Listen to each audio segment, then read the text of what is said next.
उत्तराखंड में पहाड़ियों के बीच मौजूद हरिद्वार को हिंदुओं के सबसे पवित्र स्थानों में गिना जाता है। अगर आप भी हरिद्वार घूमने जाने के लिए प्लान बना रहे हैं और ठहरने के लिए कोई सस्ता विकल्प देख रहे हैं तो अब से आपको कहीं भी पैसे खर्च करने की ज़रूरत नहीं है, क्योंकि हरिद्वार में मैं ऐसे आश्रम के बारे में जानकारी दूंगी जहां पे फ्री में रहना और खाना फ्री है।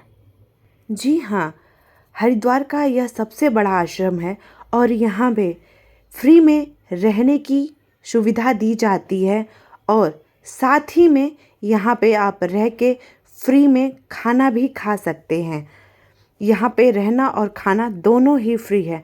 तो चलिए जानते हैं इस आश्रम के बारे में और इससे रिलेटेड पूरी जानकारी इस वीडियो के माध्यम से मैं आपको दूंगी। नमस्ते दोस्तों, ट्रैवल विथ राजलक्ष्मी में आपका स्वागत है। आशा करती हूँ आप और आपका परिवार स्वस्थ होगा। शांति कुंज हरिद्वार का सबसे सुंदर और सबसे बड़ा आश्रम है। इस आश्रम में कैसे रहा जाता है और कैसे यहाँ तक पहुँचे, इस वीडियो में मैं आपको बताने जा रही हूँ। सबसे पहले आप पहुँचे हरिद्वार। हरिद्वार पहुँचने के बाद आप वहाँ पे उतर के शांति कुंज के लिए शेयरिंग या बुकिंग वाला ऑटो ले। यहाँ पे कैब मुश्किल से मिलते हैं, इसलिए आप ऑटो या रिक्शा लें। यह आश्रम हरिद्वार रेलवे स्टेशन और बस स्टैंड से 6 से 7 किलोमीटर की दूरी पे है। आपको एंट्री के लिए शांति कुंज के गेट नंबर 3 पे उतरना होता है, क्योंकि गेट नंबर 3 से ही आपको एंट्री पास मिलता है। एंट्री पास के लिए सबसे पहले आपके पास आधार कार्ड होना आवश्यक है। इसलिए अगर आप शांति कुंज में रहना चाहते हैं या फिर घूमना ही चाहते हैं तो आपके पास आधार कार्ड होना आवश्यक है। इसलिए आप धार्मिक स्थान पे जाते हैं तो अपना आधार कार्ड अपने साथ रखें, अदरवाइज़ आपको इस आश्रम में एंट्री नहीं मिलेगी। आपके साथ परिजन हैं, परिवार के लोग हैं तो उनका आधार कार्ड भी चलेगा, लेकिन आप भी अपना आधार कार्ड लेके चलें। उसके बाद आधार कार्ड सबमिट करने के बाद आपको एक पास दिया जाता है जो आपको एंट्री पे दिखाना होता है। उसके बाद आपको एंट्री मिल जाती है। अब आप आश्रम में आ जाते हो तो दूसरा क्वेश्चन ये रहता है कि इतने बड़े आश्रम में कौन कौन सी जगह है जहाँ पे आपको जाना ज़रूरी है, वो आपसे छूट ना जाए। तो सबसे पहले आपको एंट्री पे ही मिल जाती हैं देवात्मा हिमालय मंदिर और हरितिमा देवालय। ये दोनों ही एंट्री गेट के पास ही हैं। तो सबसे पहले इनके दर्शन करें, यहाँ पे जो चीज़ें हैं उनको देखें, उसके बाद से आगे बढ़ें। तो मैं सबसे पहले आपको हरितिमा देवालय के दर्शन कराती हूँ। उसके लिए सबसे पहले आपको यहाँ पे अपने जूते चप्पल उतारने होते हैं। यहाँ पे जूते चप्पल उतारने के कोई भी पैसा नहीं पे करना होता है। स्टैंड होता है, वहाँ पे अपने जूता चप्पल उतारें और यहाँ पे पैदल जाएं। ये जो आपको फर्श दिख रहा है ना, ये आम फर्श नहीं है, एक्वा प्रेशर है। आपके ब्लड प्रेशर को कंट्रोल करने के लिए बनाया गया है। अंदर जाएं और ये जो देवालय है बहुत ही खूबसूरत, बहुत ही सुंदर बनाया गया है। अब मैं इसके बारे में बताती हूँ कि हरितिमा देवालय के अंदर है क्या। अगर आपको पेड़ पौधों और कई जड़ी बूटियों के बारे में जानने की दिलचस्पी है तो आप यहाँ ज़रूर जाएं।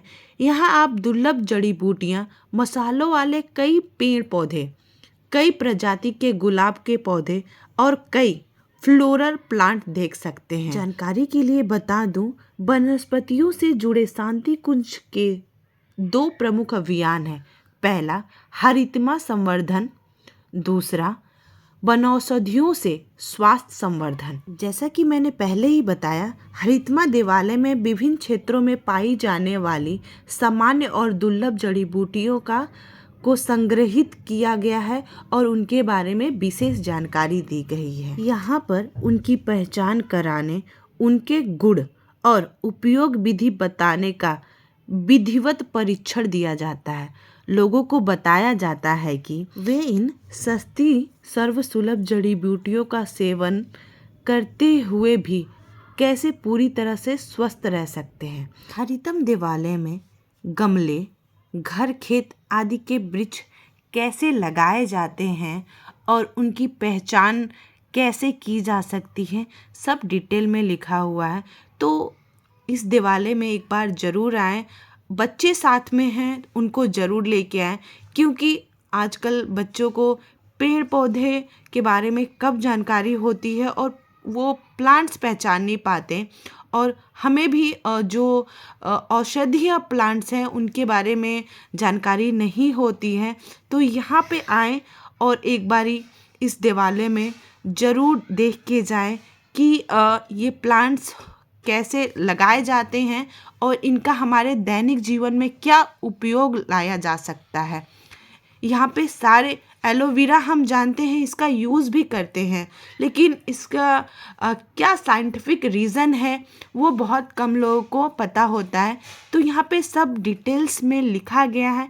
यहाँ पे आए, अगर आपको किसी बात की जानकारी लेनी है तो वो भी आपको यहाँ पे मिलता है। अब चलते हैं वनौषधि प्रदर्शनी में, जिसमें हर्बल प्लांट्स लगाए गए हैं और उसके बारे में सभी डिटेल्स लिखे गए हैं।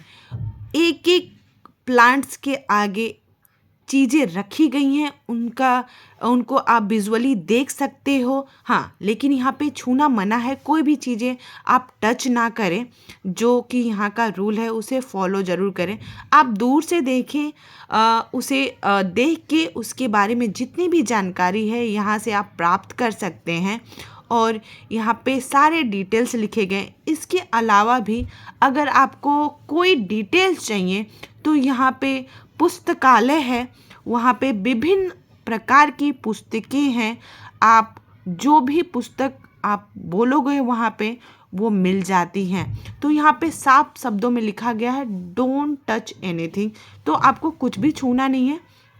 आप यहाँ पे देख सकते हैं और देख के यहाँ से आपसे रिलेटेड आपको किसी भी चीज़ की दिक्कत है, आयुर्वेदिक चीज़ों से आप कैसे ठीक हो सकते हैं, ये सारे डिटेल्स लिखे गए हैं। एक एक चीज़ों को डिटेल में दर्शाया गया है, पिक्चराइजेशन किया गया है, उसे आप देख के आसानी से समझ सकते हैं। और यहाँ पे स्कैनर भी एक बोला जाए कि टेक्नोलॉजी, यहाँ पे टेक्नोलॉजी भी देख सकती हैं आप लोग कि एक स्कैनर दिया गया है। इस स्कैनर को अपने फ़ोन पे, गूगल पे आप स्कैन करते हैं तो उससे रिलेटेड हिंदी और इंग्लिश या जो भी भाषा में आप पढ़ना चाहते हैं उस भाषा में आपको सारी डिटेलिंग आ जाएगी उसकी, और आप आसानी से उस चीज़ का जानकारी ले सकते हैं। तो आप ये नहीं कह सकते कि आश्रम में टेक्नोलॉजी नहीं है, यहाँ पे पूरी टेक्नोलॉजी रखी गई है। आयुर्वेदिक को यहाँ पे टेक्नोलॉजी में भी देखा जा सकता है कि यहाँ पे आसान कर दिया गया है चीज़ों को जानने के लिए। और यहाँ पे जितने भी हर्बल चीज़ें रखी गई हैं, यानी आयुर्वेदिक, जो शंखपुष्पी है, हम शंखपुष्पी जानते हैं, उसके क्या फ़ायदे हैं वो हम कम लोग जानते हैं। तो यहाँ पे सब डिटेल्स में लिखा गया है। उसके अलावा भी अगर आपको और डिटेल चाहिए उसके लिए स्कैनर दे दिया गया है, और वो हम देख भी सकते हैं कि कैसा होता है और उसके क्या यूजेस हैं, हमें किस प्रकार से खाना चाहिए और किन लोगों को खाना चाहिए, ये भी यहाँ पे मेंशन है। तो आप देख सकते हैं, मैं वीडियो थोड़ा स्लो करके पॉज कर लीजिएगा और आसानी से आप पढ़ सकते हैं कि किन चीज़ों का यूज़ कैसे हमें करना है, किन लोगों को ये चीज़ें करनी है, और कुछ और भी ग्राफ्स यहाँ पे दिए गए हैं कि किन चीज़ों को यूज़ कैसे करना है। तो आप इस वाटिका में ज़रूर आएँ। साथ में अगर हमारे माता पिता साथ में आएँ, उनको भी लेके आएँ कि आयुर्वेदिक दवाइयाँ हमारे लिए दैनिक जीवन में ज़्यादा इम्पॉर्टेंट है।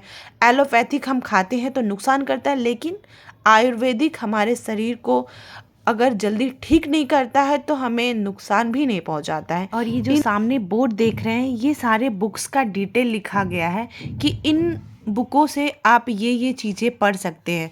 तो यहाँ पे पूरा बुक्स का डिटेल लिखा हुआ है। बुक्स आपको जो पसंद है इसमें से ले लीजिए, आपसे रिलेटेड, और जाके नोट कर लीजिए और जाके पुस्तकालय से वो बुक आप खरीद सकते हैं।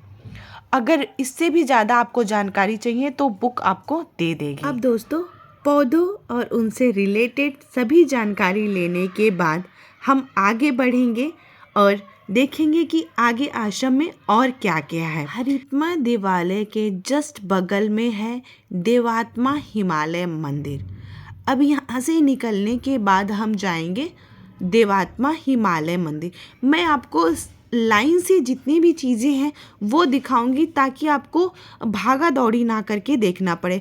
तो एक लाइन से हम आपको बताते जाएंगे, आप उसी लाइन से अंदर जाइएगा और आपको लाइन से चीज़ें देखते हुए आसानी से आप कम समय में चीज़ों को एक्सप्लोर कर सकते हो, बैठ सकते हो, चीज़ों को देख सकते हो।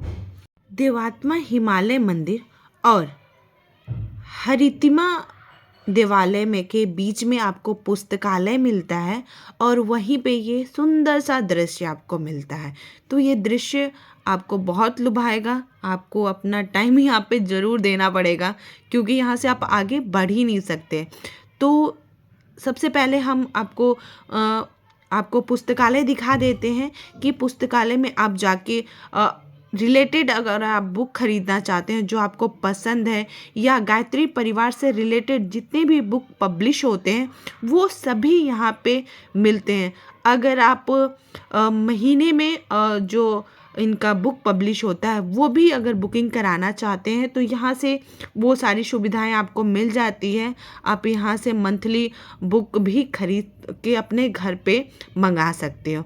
तो ये जितने भी आज तक गायत्री परिवार के तरफ से बुक पब्लिश हुए हैं सब कुछ यहाँ पे एक प्रदर्शनी टाइप में लगा दिया गया है और जितने भी आयुर्वेदिक चीज़ें हैं वो भी यहाँ पे रखे गए हैं लाइक प्रदर्शनी, जिससे आपको चीज़ों के बारे में जानकारी हो और उनसे रिलेटेड यहाँ पे बुक भी दिखाए गए हैं कि उनसे रिलेटेड बुक भी यहाँ पे है। और यहाँ पे हिमालय का पूरा एक पिक्चराइजेशन हुआ है। लोग यहाँ पे खड़े होकर सेल्फी फ़ोटो लेते हैं। आश्रम इतना खूबसूरत है कि आप यहाँ पे आपका समय पूरा दिन निकल जाएगा और आपको यहाँ पे मतलब यहाँ से मन नहीं हटेगा कि आप यहाँ से निकल के जाओ। बुकशाला में आप यहाँ से बुक खरीदना चाहते हैं बुक खरीदिए, अदरवाइज़ आप सिर्फ यहाँ से देख के विज़िट करके जाना चाहते हैं तो भी कोई रोक नहीं है। पुस्तकालय है तो ऑब्वियस है यहाँ पे माँ सरस्वती ज़रूर विराजमान होंगी। जैसे ही आप पुस्तकालय से बाहर आएंगे भगवान सूर्यदेव के प्रचंड रूप का दर्शन होगा। उसके बाद से आप वहाँ पे फाउंटेन देख सकते हैं। फाउंटेन है कृत्रिम बनाया गया है और चारों तरफ हरियाली और ये फाउंटेन देखने को मिलेगा। अब आगे बढ़ते हैं। आगे हमें जाना है देवात्मा हिमालय मंदिर। देवात्मा हिमालय मंदिर खूबसूरत मॉडल पेश करने वाला देश का इकलौता मंदिर है। इस मंदिर के अंदर बद्रीनाथ, केदारनाथ, यंगोत्री, गंगोत्री, विष्णुप्रयाग, नंदप्रयाग, कर्णप्रयाग, रुद्रप्रयाग की झलकें भी देख सकते हैं। प्राचीन समय में ऋषि तप के लिए हिमालय जाया करते थे। इसी तर्ज पे इस मंदिर का निर्माण हुआ है। यहाँ पे बैठकर आप साधना मेडिटेशन के अलावा गायत्री मंत्र का जाप भी कर सकते हैं। अगर आप कुछ पल थोड़ी देर बैठना चाहते हैं तो बैठ सकते हैं। उसके बाद हम वहाँ से निकल गए भोजनालय के लिए। भोजनालय वहाँ से सीधा जाना होता है। जो देवालय मंदिर है वहाँ से आप सीधा रास्ता लें, सीधे में आपको मिलेगा भोजनालय। उससे पहले आपको मिलेगा यह सुंदर सा दृश्य जो आपको मन को बहुत ही शांति देगा। और अगर आप ठंडियों में गए हैं तो यहाँ पे धूप जो आती है प्रॉपर आती है। यहाँ पे बैठने के लिए जगह जगह पे बनाया गया है। वहाँ पे बैठ के आप थोड़े देर धूप का आनंद, या गर्मियों में गए हैं तो पेड़ के नीचे उसके छांव में बैठ के ठंडी हवा का आनंद ले सकते हैं। अगर आप इन वृक्ष के नीचे बैठ के जाप करना चाहते हैं तो वो भी आप यहाँ पे कर सकते हैं, क्योंकि यहाँ पे कोई शोर शराबा नहीं होता है। तो आप यहाँ पे कहीं भी बैठ के आपका मन हो तो आप शांति में बैठ के मेडिटेशन या कोई भी जाप कर सकते हैं। अब आगे बढ़ते हैं भोजनालय की तरफ। बता दें शांति कुंज के भोजनालय में आप शुद्ध सात्विक भोजन यानी कि बिना लहसुन और प्याज का स्वादिष्ट खाना खा सकते हैं। लेकिन याद रहे कि भोजनालय का टाइम है। यहाँ पे भोजनालय का नाम रखा गया है माँ भगवती भोजनालय। भोजन मिलने का जो टाइम है 8:30 सुबह से 1 बजे तक मिलेगा और शाम को 4:30 बजे से रात्रि के 8:30 बजे तक मिलेगा। बीच का जो शेष समय होता है यानी 2 बजे से लेके 3:30-4 बजे तक, उस समय जो किचन और जो बैठने की जगह है वो साफ़ सफाई की जाती है, इसलिए थोड़ी देर के लिए भोजनालय को बंद कर दिया जाता है। उसके बाद से ये भोजनालय परमानेंट चलता रहता है। यहाँ पे आप आके आराम से बैठ के शुद्ध सात्विक भोजन कर सकते हैं। अगर आप डाइट फॉलो करते हैं और बिना नमक का खाना खाते हैं तो भी आपको यहाँ पे बिना नमक और तेल का भोजन मिलता है। यहाँ का जो प्रसाद है वो एक बार ज़रूर खाएं। और खाने के भोजन करने के बाद अगर आपको यहाँ पे श्रमदान करना है तो भी आप यहाँ पे श्रमदान कर सकते हो। वो कैसे कर सकते हो? अगर आपको यहाँ पे भोजन डिस्ट्रीब्यूट करना है, लोगों को खाना खिलाना है, तो यहाँ पे जो खाना बन रहा है उसको ला के लोगों में सर्व कर सकते हो। बहुत ही अच्छा लगता है।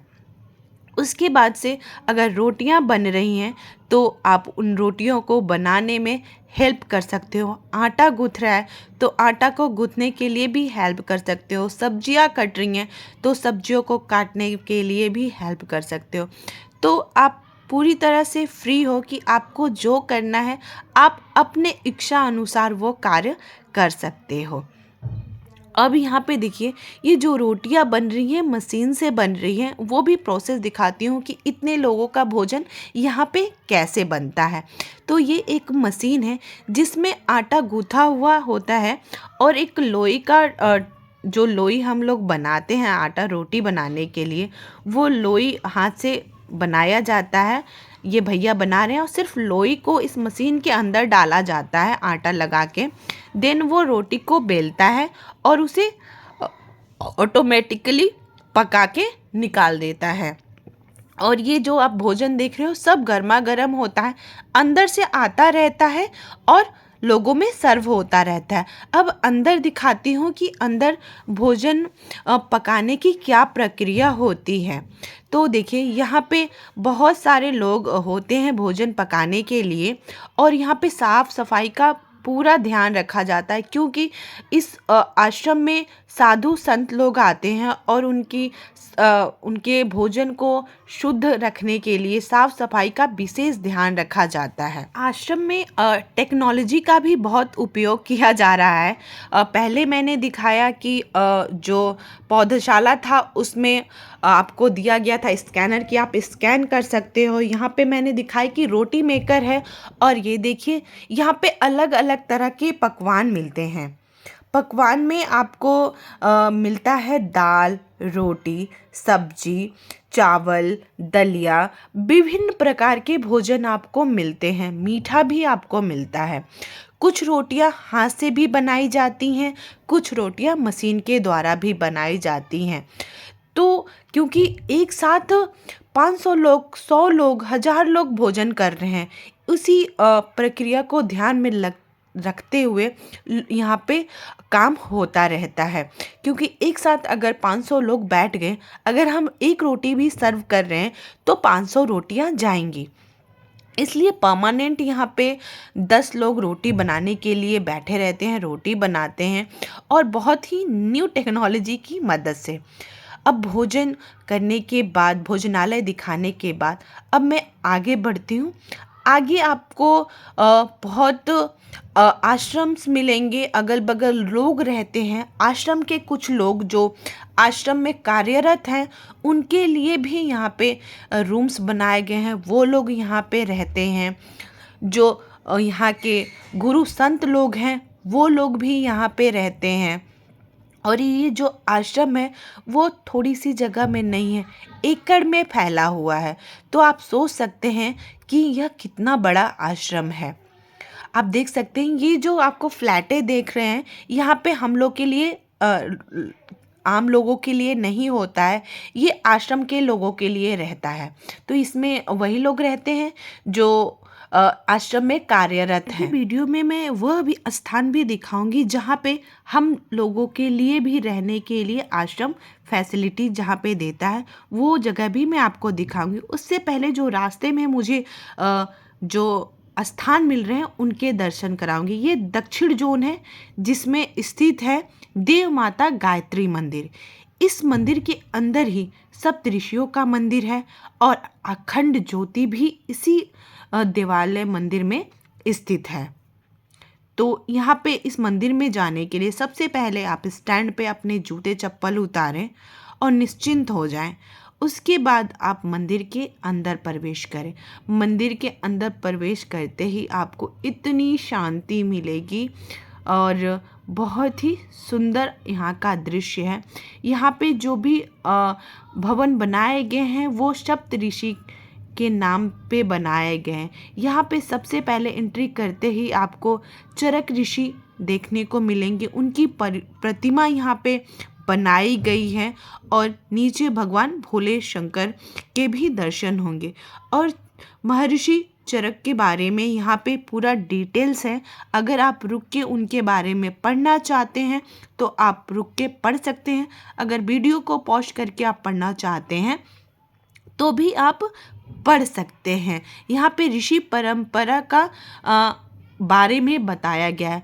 उसके बाद यहाँ पे दर्शन होते हैं भगवान परशुराम के, यानी यहाँ पे सप्तऋषि हमारे देखने को मिलेंगे। उनकी प्रतिमाएं देखने को मिलेंगी। साथ में हर महर्षि के पास में भगवान भोलेनाथ का एक शिवलिंग भी आपको देखने को मिलेगा।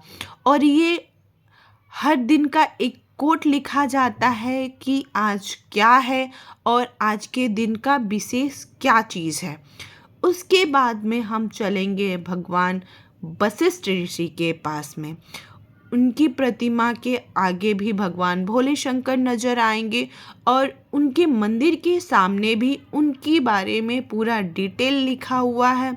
आप उनके बारे में भी पढ़ सकते हैं या फिर उनके बारे में पढ़ के आपके साथ आए हुए अपने बच्चों को भी उनके बारे में जानकारी दे सकते हैं। आगे चलते हैं, एक और महर्षि के यहाँ पे दर्शन होंगे और उनके बारे में यहाँ पे डिटेल में देखने को मिलेगा। अब बचे व्यास ऋषि और वाल्मीकि ऋषि। इन ऋषियों की भी यहाँ पे प्रतिमाएं लगाई गई हैं। साथ में भगवान भोले शंकर भी यहाँ पे विराजमान है और इनके बारे में भी डिटेल में यहाँ पे लिखा गया है। वाल्मीकि ऋषि, व्यास ऋषि और सभी ऋषि एक साथ यहाँ पे मौजूद हैं। अब यहाँ पे है भागीरथी, यानी महर्षि भागीरथी की भी यहाँ पे प्रतिमाएं हैं और सारा डिटेल यहाँ पे लिखा गया है। यहाँ पे दर्शन करने के बाद थोड़ा आगे जाने पे गायत्री माता का मंदिर है, जहाँ पे रोज़ सुबह हवन से पहले आरती होती है और वहाँ पे आप बैठ के गायत्री मंत्र का जाप कर सकते हैं और चाहे कोई भी टाइम हो यहाँ पे आराम से आप बैठ के जाप कर सकते हो। यहाँ पे अधिकतर साधु संत बैठे रहते हैं लोग और परमानेंट जाप करते रहते हैं लोग। अगर आप भी यहाँ पे शांति में बैठ के जाप करना चाहते हैं या मेडिटेशन करना चाहते हैं तो कर सकते हैं। सामने लिखा हुआ भटका हुआ देवता। पहले यहाँ पे मैं भगवान के सभी रूपों का दर्शन करा देती हूँ। यहाँ पे माता रानी के 9 रूपों का दर्शन होता है, तो आप माता रानी के 9 रूपों का यहाँ पे दर्शन कर सकते हैं। और इन्हीं के नीचे आप बैठ के चटाई बिछाई गई होती है, उस चटाई पे बैठ के मेडिटेशन कर सकते हो, गायत्री मंत्र का जाप कर सकते हो या फिर आप शांति से बैठ के चिंतन कर सकते हो। As your wish. आप यहाँ पे बैठना चाहते हैं तो आप शांति से बैठ सकते हैं, आपको कोई भी डिस्टर्ब नहीं करेगा। साधना स्थल के ठीक सामने ही है माँ गायत्री का मंदिर। यहाँ पे रोजाना सुबह आरती की जाती है। अगर आप यहाँ पे आश्रम में रह रहे हैं तो आरती में भी आप भाग ले सकते हैं और अब ये माँ गायत्री के आप दर्शन करें और बोले एक बार जय गायत्री माँ। अब इनके जस्ट सामने ही है यह पुस्तकालय। यहाँ पे हर जगह आपको पुस्तकालय मिलेगा और इसी में आप अगर आगे बढ़ेंगे तो आपको अखंड दीप जहाँ जलता है वो इसी में ही है। बहुत लोग यहाँ से वापस चले जाते हैं, लेकिन आपको ऐसा नहीं करना है। इसी में आप आगे बढ़ेंगे और आपको सामने वो दिख रहे होंगे गायत्री परिवार। वहीं पे एक सीढ़ियाँ हैं, वहीं से आप ऊपर जाते हो तो आपको अखंड ज्योति के दर्शन होते हैं। तो आप बोर्ड पे देख सकते हो कि अखंड दीपक का रास्ता दिखाया गया है इधर से। तो इधर जाने के लिए आपको फुल चेकअप कराना होता है, यहाँ पे चेक इन होता है, देन वो लोग आपको अंदर जाने देते हैं। ये अखंड दीपक है जो परमानेंट जलता हुआ आ रहा है। बता दें कि पंडित श्री राम शर्मा आचार्य ने सन 1926 में बसंत पंचमी के मौके पर अपने गांव यानी आगरा उत्तर प्रदेश में इन्होंने पहली बार जलाया था। तब से अब तक यह दीपक लगातार जलते हुए आया है बिना बुझे। इसी दीपक के नाम पर पत्रिका अखंड ज्योति का नाम रखा गया है। इसके अलावा युग निर्माण योजना भी यहाँ की एक पत्रिका है। अब आगे बढ़ते हैं। यहाँ पे संस्कार प्रकोष्ठा का सारा डिटेल मिलता है। अगर आपको किसी भी प्रकार का संस्कार कराना हो तो यहाँ पे आप बुकिंग अपने नाम का स्लॉट बुक करा सकते हैं। अगर आप संस्कार कराने के लिए कोई दक्षिणा देना चाहते हैं तो काउंटर बना हुआ है, वहाँ पे आप आकर दक्षिणा दे सकते हैं। अगर आपको किसी भी प्रकार का संस्कार कराना है तो भी आप यहाँ पे आके करा सकते हो। सभी प्रकार के संस्कार यहाँ पे निःशुल्क कराए जाते हैं, जिसका किसी भी प्रकार का फीस हमें नहीं देना होता है। या फिर मुंडन संस्कार हो, या फिर नामकरण संस्कार हो, विवाह संस्कार हो, या किसी भी प्रकार का संस्कार हो, यहाँ पे मुफ्त में कराए जाते हैं। लेकिन उसके लिए आपको यहाँ पे आके आपको अपने नाम का अलॉट बुक कराना पड़ता है और जानकारी देनी पड़ती है। यहाँ पे आगे बढ़ेंगे तो हस्त निर्मित उत्पादन के बहुत सारी चीज़ें यहाँ पे मिलती हैं। अगर आप अपने परिवारजनों के लिए कुछ गिफ्ट खरीदना चाहते हो तो आप खरीद सकते हो। इसके अलावा भी यहाँ पे एक बहुत बड़ा विशाल स्टोर है जहाँ पे गायत्री परिवार से रिलेटेड सभी प्रकार की चीज़ें मिलती हैं। आप किसी को गिफ्ट देना चाहते हो या फिर किसी प्रकार का बुक खरीदना चाहते हो या फिर नोटबुक, पेन, पेंसिल या चटाई, पूजा से रिलेटेड किसी भी प्रकार की सामग्री, या फिर आप वस्त्र खरीदना चाहते हो वो भी यहाँ पे मिलता है।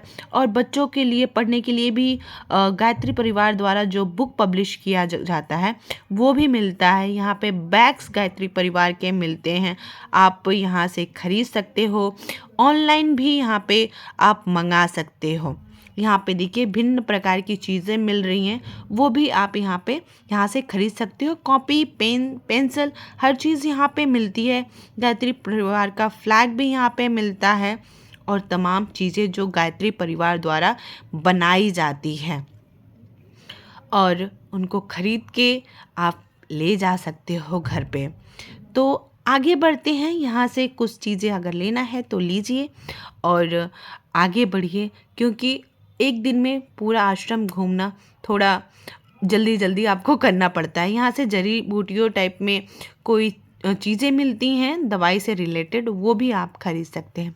आगे बढ़ेंगे, राइट साइड में आपको यज्ञशाला और प्रखल प्रज्ञा देखने को मिलेगा। तो अब चलते हैं, मैं आपको यहाँ का यज्ञशाला दिखाती हूँ। शांति कुंज में सुबह की शुरुआत यज्ञशाला के हवन के साथ होती है। सुबह 3 बजे से ही यज्ञ के लिए लोग लाइन में लग जाते हैं। हवन के लिए पीले कपड़े पहनना जरूरी माना जाता है। वैदिक मंत्रों के साथ आहुतियाँ दी जाती हैं और पूरा माहौल आत्मिकता से भर जाता है। इसके अलावा यहाँ पे मुंडन संस्कार, यज्ञोपवीत धार्मिक कर्मकांड संपन्न किए जाते हैं। जब मैं यहाँ पे पहुँची थी तो यज्ञ का समय खत्म हो चुका था और यज्ञ समाप्त हो चुका था, लेकिन फिर भी मैंने आप लोगों को दिखाने के लिए यह वीडियो बना लिया है कि अगर आप टाइम पे पहुँचते हैं तो आप यहाँ होने वाले यज्ञ का भी हिस्सा हो सकते हैं। बता दें यज्ञ का क्या महत्व है। यज्ञ जीवन जीने का एक तरीका है और दिव्य भारतीय संस्कृति का मूल है। यही कारण है कि यज्ञ आंतरिक रूप से सभी त्योहारों, संस्कारों आदि से जुड़ा हुआ है। शांति कुंज में यज्ञशाला यानी जहाँ अग्नि प्रज्वलित कर आहुति दी जाती है में यह यज्ञ कुंडों में जलने वाली आग एक शाश्वत का हिस्सा है। इसलिए इस शाश्वत के हिस्से में अगर आप शामिल होते हैं तो आपको आंतरिक सुख मिलता है और एक अंदर से आपको आत्मशक्ति बढ़ती है। तो आप इस हवन में जरूर शामिल हो। हवन के ठीक सामने ही है प्रखल प्रज्ञा सजल श्रद्धा, जो यहाँ का सबसे पवित्र स्थल माना जाता है। यहाँ पे आप आके शांति से बैठ के गायत्री मंत्र या फिर अगर आप चिंतन करना चाहते हैं, साधना करना चाहते हैं तो इस स्थल पे आके आप बैठ सकते हैं। शाम के टाइम 15 मिनट के लिए यहाँ पे पूरे आश्रम में ना किसी को अंदर आने की इजाज़त होती है ना ही जाने की इजाज़त होती है। आप जहाँ पे भी हो यहाँ पे पहुँच जाएं और नहीं तो किसी ऐसे स्थान पे बैठें जहाँ पे शांति से मंत्रों का उच्चारण सुन सकें। 15 मिनट के लिए आपको रोक दिया जाता है एक टाइम पे शाम के। तो यहाँ पे आएँ, प्रखल प्रज्ञा के दर्शन करें। संगमरमर से बनी प्रखल प्रज्ञा और सजल पर माथा टेककर मन श्रद्धा से भर जाता है। कुछ भक्त यहाँ पर अपनी परेशानियों की अर्जी भी रख जाते हैं। ऐसी मान्यता है कि माँ गायत्री इन सभी परेशानियों का हल प्रदान करती है। दूसरा ये है कि प्रखल प्रज्ञा जहाँ श्री राम शर्मा आचार्य की को समर्पित है तो वहीं सजल श्रद्धा माँ भगवती देवी शर्मा को समर्पित है।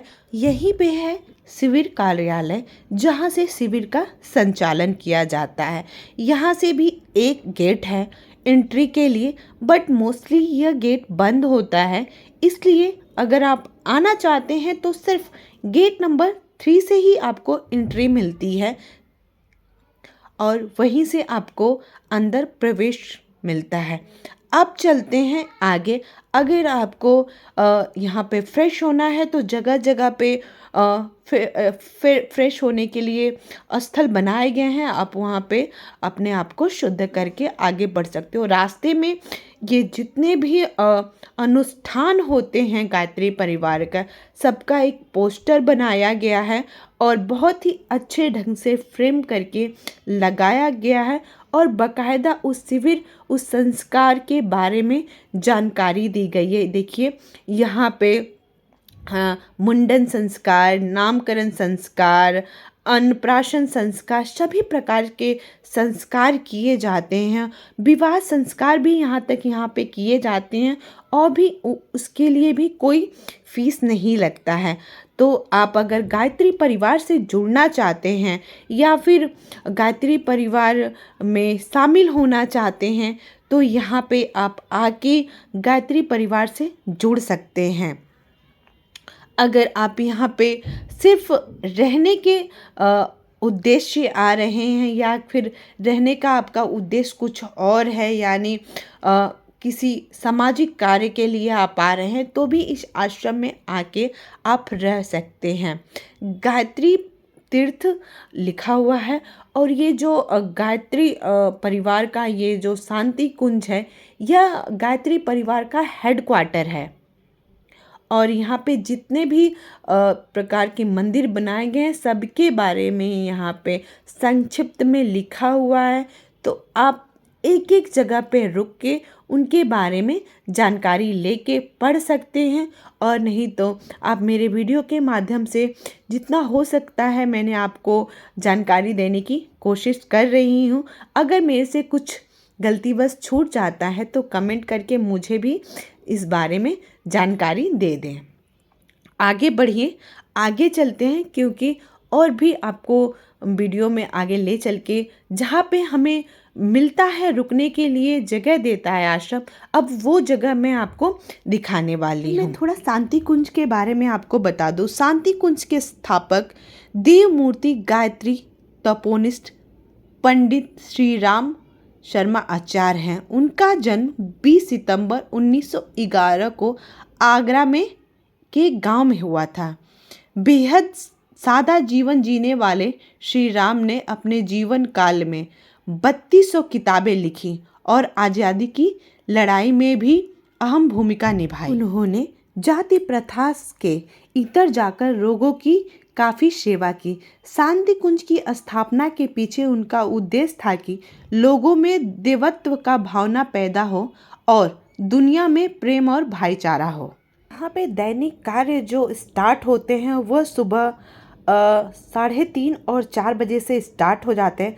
अप्रैल से सितंबर में 3:30 बजे से स्टार्ट होते हैं सुबह के, और अक्टूबर से मार्च में 4 बजे से स्टार्ट होते हैं। सबसे पहले जागरण होता है, फिर प्रातः आरती होती है, फिर सामूहिक जप होता है, फिर अखंड ज्योति जहाँ पे पादुकाओं को प्रणाम किया जाता है, फिर सत्संग प्रचलन होता है, फिर भोजन प्रसाद होता है।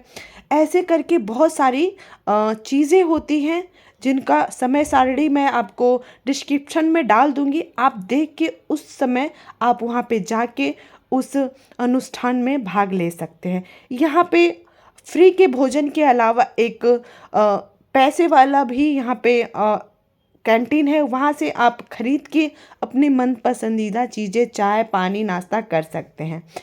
ठीक इस कैंटीन के सामने है संस्कार शाला, जहाँ पे हर प्रकार के संस्कार के लिए अनुष्ठान किए जाते हैं, जो मैंने आपको पहले ही बताया है। यहाँ पे मुंडन संस्कार तमाम तरह के पूरे संस्कार किए जाते हैं, वो भी फ्री में। यहाँ पे एक भैया मिलने हैं, उनसे मैं पूरी जानकारी लूँगी और आपको भी उस जानकारी से अवगत कराऊंगी कि जो यहाँ पे जो संस्कार होते हैं उनके क्या क्या मान्यताएं हैं। तर्पण संस्कार का मतलब होता है कि जो आदमी दिवंगत हो जाता है, हाँ। तो यहाँ पे पूर्वजों का तरनतार किया जाता है। अच्छा। उसे तर्पण संस्कार बोला जाता है। अच्छा जी हाँ। तो डेली होता है? डेली होता है, सुबह के 5 बजे? सुबह 5 बजे से लेकर के हाँ? और फिर उसके बाद में 4 दिन में 4 बार होता है तर्पण संस्कार। अच्छा। सुबह 5 बजे होता है, हाँ? उसके बाद 9 बजे होता है, हाँ? फिर 11 बजे होता है, फिर हाँ? उसके बाद 2 बजे होता है। अच्छा। ऐसे 4 बार जो है संस्कार, और सारे संस्कार यहाँ निःशुल्क कराए जाते हैं। ओके। जैसे पुंसन संस्कार है, नामकरण संस्कार है, मुंडन संस्कार है, अन्नप्राशन संस्कार है, हाँ? और विवाह संस्कार है, यानी हाँ? जितने संस्कार हैं हाँ? ऐसे पूरे संस्कार सब निःशुल्क कराए जाते हैं। ओके। और आप भी अपने परिजनों को जोड़िए संस्कार से। ओके, ठीक है, थैंक यू भैया। अब आगे बढ़ते हैं। बता दूं यहाँ पे छोटा मोटा अगर आप तबीयत खराब है तो यहाँ पे जो शांति परिवार का मेडिकल है वो परमानेंट यहाँ पे रहता है, चेकअप करा सकते हैं। यहाँ पे दवाइयाँ वगैरह आप यहाँ से ले सकते हैं। अब चलते हैं, वो स्थान दिखाती हूँ जहाँ पे आश्रम आपको रहने के लिए फैसिलिटी देता है, सुविधा देता है, जहाँ पे हम लोग रहते हैं। तो ये सुंदर सा दृश्य आप देख सकते हैं। बहुत ही यहाँ पे जो बोल सकते हैं पेड़ पौधे बहुत ही हैं। पूरा उत्तराखंड पेड़ और पहाड़ों के लिए ही जाना जाता है। तो यहाँ पे इस घाटियों में एक सुंदर से पौधा, ये किस चीज़ का पौधा है कमेंट करके ज़रूर बताइएगा। आगे बढ़ते हैं यहाँ पे फैमिली लाइन से बैठी हुई हैं, आराम से बैठ के आप बातचीत कर सकते हैं। और कोई भी आपको पारिवारिक विमर्श करना हो और बातचीत करनी हो, आराम से बैठ के चटाई बिछा के बैठ सकते हैं, कोई आपको डिस्टर्ब नहीं करेगा। और यहाँ पे रहने के लिए 2 तरह की सुविधाएं आपको आश्रम देता है। एक बता दूं फ्लैट देता है और दूसरा पंडाल देता है। जो लोग यहाँ केवल आगंतुक के रूप में जाते हैं उन्हें अधिकतम 2 दिन के लिए रहने की अनुमति दी जाती है और उन्हें इसी सभी दैनिक गतिविधियों में लाभ लेना होता है। ठहरने की व्यवस्था निःशुल्क है। पूर्व आरक्षण की कोई आवश्यकता नहीं है, यानी यहाँ पे हम पहले से बुकिंग नहीं करा सकते हैं। अगर आगमन के समय पर उपलब्ध है तो वह उस आधार पे यहाँ पे आपको रहने की फैसिलिटी दे देते हैं। आध्यात्मिक साधकों को केवल समूह आवास दिया जाता है, अलग कमरा नहीं दिया जाता है। ये देखिए, आप देख सकते हैं कि पंडाल में ऐसी सुविधा दी जाती है, आपको पूरा एक पंडाल दे दिया जाता है और को सामूहिक रूप से रहने की फैसिलिटी दी जाती है, जिसमें आपको गद्दा, चटाई, चद्दर, तकिया सब कुछ आपको मिलता है और यहाँ पे आप रह सकते हैं। गर्मियों में पंखा कूलर चलता रहता है, एसी की कोई इसमें फैसिलिटी नहीं है। और यहाँ पे एक तरह का फ्लैट है जो अगर खाली रहा तो आपको आश्रम प्रोवाइड कर देता है। पंडाल के ठीक सामने बच्चों को खेलने के लिए एक बहुत खूबसूरत सा पार्क बनाया गया है। पार्क में सभी प्रकार की सुविधाएं दी गई हैं। अनेकों भिन्न प्रकार की झूले और एक्टिविटी करने के लिए कई प्रकार के रोप्स बनाए गए हैं, जिसमें स्लाइडर है, स्टेयर्स हैं और एक रोलिंग कोस्टर भी है जिस पे बच्चे चढ़ के रोल अपने खेल का आनंद ले सकते हैं। तो ये आश्रम बहुत ही खूबसूरत और हर तरह की सोच और सुविधा को देखते हुए बनाया गया है। अब आगे बढ़ते हैं। आश्रम के ये जो आप सारी जगह देख रहे हैं, ये सब हम लोग के जैसे लोगों के लिए ये जो जगह है, अपार्टमेंट है, वो इसलिए ही बनाई गई हैं। हाँ, अगर खाली रहती है तो आपको मिलती है। कार पार्किंग भी इधर ही हो जाती है अगर आप कार से आए हैं तो। आगे चलते हैं। ये जो रो आप देख रहे हैं, यहाँ पे होता है गायत्री परिवार का जो हम लोग हवन में जो भी कुंड जो बनता है वो यहाँ पे बनाए जाते हैं फॉर सेलिंग पर्पस से। अगर आप स्टोर से, जो मैंने स्टोर दिखाई, वहाँ से हवन का जो कुंड है वो ख़रीदना चाहते हैं तो यहाँ पे वो चीज़ें बनाई जाती हैं। आश्रम ही खुद चीज़ों को बनाता है और अपने ही स्टोर पे बेचता है। यहाँ पे आप पार्किंग कर सकते हैं। यहाँ पे आपको हॉस्पिटल की फैसिलिटी भी मिल जाती है और यहीं पे आपका स्वागत कक्ष भी है और यहाँ पे स्वागत कक्ष से आप अपने लिए रहने की अनुमति प्राप्त कर सकते हैं। सामने आप देख सकते हैं स्वागत कक्ष है और वहीं से आपको पास मिलता है कि आपके लिए आश्रम में रहने के लिए जगह है या नहीं। आपको आश्रम में ही आके पता चलता है। ऑनलाइन कोई बुकिंग नहीं होती है। शांति कुंज आश्रम की फर्स्ट कम फर्स्ट स्टे होता है। अगर आप पहले आए हैं और आश्रम में जगह खाली है तो आश्रम आपको रहने की जगह दे देती है। अगर दोस्तों आपको मेरी ये जानकारी अच्छी लगी हो तो कमेंट करके बताएं और ज़्यादा से ज़्यादा लोगों में शेयर करें ताकि इस आश्रम की खूबसूरती का लोग देख सकें और अगर वो यहाँ पे रहना चाहते हैं तो भी इस वीडियो के माध्यम से उनके लिए कुछ तो हेल्प मिल ही जाएगा। दोस्तों, आप लोगों से सिर्फ इतना अनुरोध है, मेरे इस प्रयास को आप लोग ज़्यादा से ज़्यादा लोगों में शेयर करें ताकि मेरा भी मनोबल बढ़ता रहे कि मेरा यह कार्य आप लोगों को पसंद आया है और आप लोगों ने मुझे प्रोत्साहित करने के लिए ज़्यादा से ज़्यादा लोगों में शेयर किया है। दोस्तों, इसी प्रकार की वीडियो मैं आप लोगों के समक्ष प्रस्तुत करती रहूँगी। तब तक के लिए नमस्कार। मिलते हैं अगले वीडियो में अगले जानकारी के साथ में। तब तक आप अपना ख्याल रखिए, अपने परिवारजनों का ख्याल रखिए। जय गायत्री माँ।